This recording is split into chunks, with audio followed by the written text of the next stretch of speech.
¿Te despiertas en la noche escuchando ruidos de terror? Es probable que tu novia tenga bruxismo. El bruxismo es un trastorno que se caracteriza por el apretamiento y rechinamiento de los dientes, generalmente durante el sueño. Esto puede causar dolor de cabeza y migraña, desgaste de los dientes, dolor de mandíbula y de los músculos faciales, así como problemas del sueño.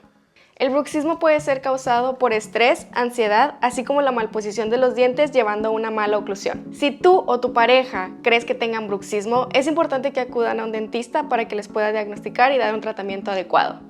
Algunas técnicas para tratar y prevenir el bruxismo incluyen 1. Utilizar un protector nocturno para proteger tus dientes mientras duermes. 2. Realizar actividades que reduzcan el estrés como el yoga.